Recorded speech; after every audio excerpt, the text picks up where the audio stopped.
Hey guys, I'm here with Martin Chuck. Hopefully you checked out the video that Martin did for me, giving me a golf lesson, getting inside my headspace, and you followed that one. This now is aimed directly at you guys. Martin Chuck, as you know from watching that previous video, is one of the best golf teachers in the United States and arguably the world. His reach goes far and wide and down to a lot of the Tour Striker stuff, which he is the founder of and creator. So tell us, people out there watching, all handicap levels, if you had 2-3 key things. Yeah, so thanks for the awesome intro. I don't like teach to be thought of as this amazing teacher. It's not why I do it. I just love the game. I love the knuckleheads and come to see me because it's a blessing that I get to do it. You thrive on the mental conversations that people bring to you. I love it. Everybody comes to me from a different space in golf, whether they're newbies or whatever. So I'm going to give you my good stuff here, okay? Okay. External feedback sometimes. So the flex click, and it's just a simple clicker. There's other clickers on the market. Why I like mine, I'll explain it. So here's something that most people don't do, Trotty. So notice how I can make a soft fist with a flat left wrist. If it was cupped, you'd know it, right? Because you'd have this tactile auditory sound. So there is a situation where I like to teach golfers actually to build their grip in this leveraged condition. Now they can put their trail hand on. Now, when they go to an address condition, you can kind of see what happens. The lead wrist bends back, the trail wrist flattens. Now they're in a place where they can, this is address, this isn't impact. Impact's this place that is dynamic, that's, part pivot, part expansion, part all kinds of things happening. So if we can build somebody a grip for this successful position, which golf nerds speak, is called P6. Position 1's address, position 2, position 3, position 4, position 5, position 6. Why? Because the commonality of good strikers is such that the shaft is generally parallel to the target line at this point. The face isn't pointed at the sky, it's neither pointed at the ground. It's a sliver strong. So sliver strong means, hey, newbie golfer or developing ball striker, let's learn how to grip it here. Let's learn how to put our hands on there, come back to address. Now you have an idea of what it is to have an adjusted address position, so you can pass through these positions, okay, and hit pretty crispy shots. Addressing a golf ball is really hard for people. It's uncomfortable. I'll explain what they do, and this is what I see at my camp every week. The ball's in front of them, the club is on the ground, they grip it for comfort rather than function, and they found, man, this feels really good. If it feels good, it must be awesome. Then they can't really move the club with dynamics, the face isn't, and then you see all kinds of stuff. Yeah. So if we build the golf swing from a hands perspective first, from a delivery perspective actually first, then address, now the body and dynamics can work really well. Okay. So this is one simple way. Now, another way we use this is just to kind of roll it on the inside of the hand. And so it's like right there on my palm. So why would it be here? Because if I gave that to the newbie again, they can't grip it. Because to grip it properly, watch where this indicator has to go. It goes on the outside of my fingers. So now if I went to that critical place again, you have that tactile sound. Now as I start to develop my swing, maybe it's not there, maybe it's not there, and then maybe it is. Okay, or somebody's throwing the club's mass over the top too much, they don't get that tactile sound where the club gets a little bit behind that unwinding inside-out strike.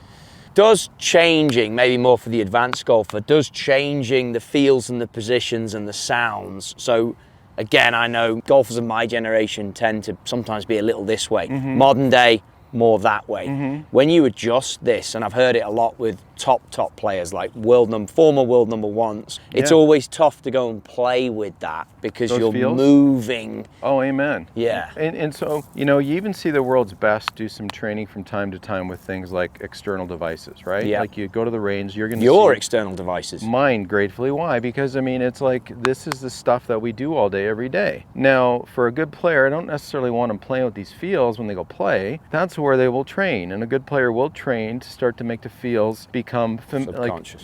Subconscious. Okay. Okay. Yeah. And so a lot of golfers, they don't really realize that there's I call it a D shape. Like, so here's address, here's this vertical position of loading. There's your, bent wrist at the top, which is actually more powerful than a flat one, to be fair. You go to any 3D studies, A cuppy lead wrist at the top has more speed potential than one that's here. Yep. Okay, just does.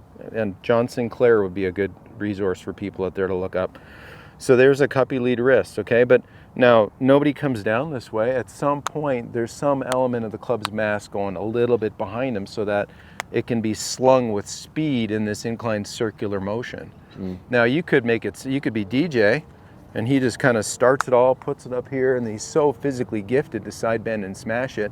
He's got a lot of face, you know, control through his physical ability. Because there's no rotation. Yeah, he's got very little. Everybody has it, but he's got very little.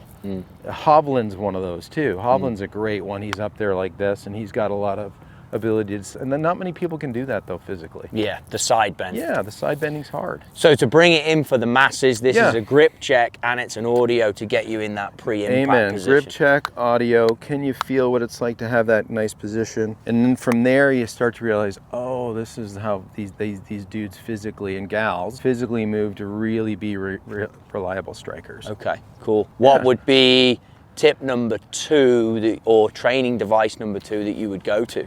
That's the smart ball, 100%. I was gonna, if you weren't gonna say that, I was gonna throw it in as number 3. You know what I mean? So I'm glad that you got there. Thanks, Steven. Toss that over. The smart ball, also my dog's favorite chew toy. Yeah, right. Everybody's chew toy. So you know, it's one of those things where. How did you come up with this? I got tired of picking up the foam one called the impact ball, I think it was called. So there was a foam divot, like a Nerf ball, that would go between the forearms. And it had the cutouts, didn't it? It had the cutouts. Yeah. Yeah. So it was good. Didn't fit everyone though, did it? Not really, and it was kind of heavy. Yeah.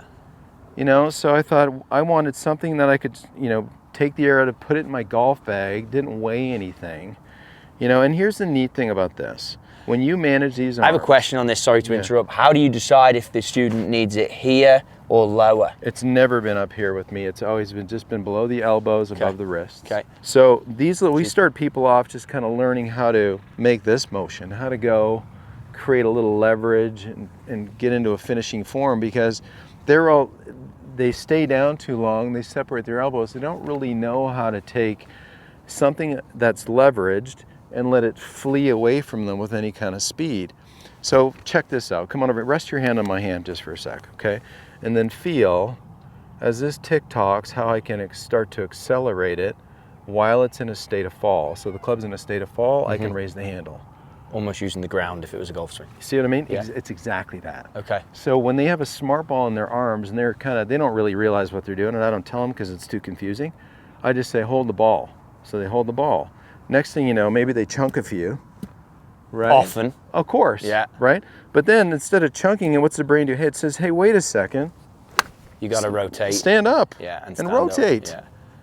So they, you know, now with the goal of just holding this, now there's some leverage that flees out the correct way. Yeah. So that's the coolest thing we see. Like instantly, this dude turns into something that goes more that way. But it's great players as well. I mean, yes, you coach a lot of amateurs. I mean, you can see the divots here. This golf school literally soon will be lined up with guys coming from far and wide. But this is tour. This is Rosie. This is Cam Smith. This is a lot of tour guys. Yeah.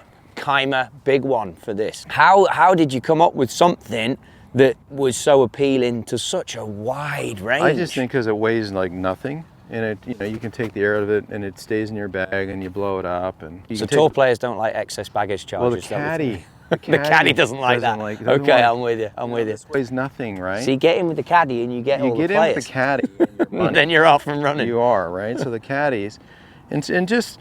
So here's the thing too. So it's so easy to fake a turn, and I'm guilty of it. You know, it's so easy to go like, okay, you know, I turned, but did you really? Really stiff older dudes, and they go, oh, and then I show them a face on, and you know, before and after, and man, they look so much better because now they're, you know, there's really a chest rotation happening, you know, and it's just so connected and sequencing. Yeah. Guys, this one, I'm going to put the links down below, and that's not the intention as to why I've come here, but this is one you've seen me use all the time. This, without doubt, would be in my top 2 things that if I'm lost, which doesn't need to be as often as I am, but that's where I go for sure. And so I always tell people, I'm not selling a product to, like, I mean, yeah, you're buying a product, but guess what it comes with? It comes with a protocol of videos where I walk you through how to do it. You can buy that, you know, there's a million knockoff balls, I hate to say. Is the protocols the same for this as well? Always. Yeah. Every product we have has a list of how to. Here's how you get started. You can get that for free as soon as you Well, it's not free. It's part of the deal. You're buying the videos, we send you the product. Okay, so it's a no-brainer. Yeah. So you get access to Martin as well through that. Fantastic. Would there be a third?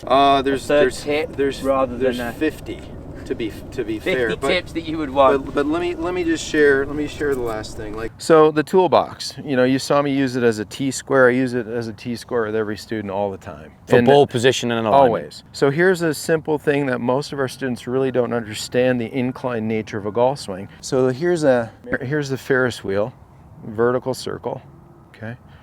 Here is the merry-go-round around here, you know, flat horizontal parallel to the ground. And then golf is this thing where it's kind of this inclined event that works around us. Now it's not really in a perfect plane. There's elements of how this thing develops energy and can thump a golf ball. But, you know, one thing common to you and I that some high handicapper wouldn't look like is that they're going to come down and they might smack an aim stick and it might go, you know, they might knock that thing down there and go, gosh, I just got over the top.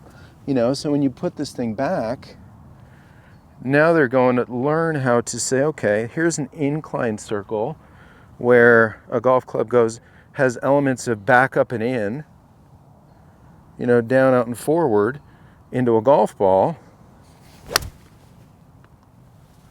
you know, where they can hit a nice shot, where they start to realize what it is that how a club develops its way back to the ball. And what's nice is with this, if you're on turf, just bump it back a couple inches, hit another ball. Yeah.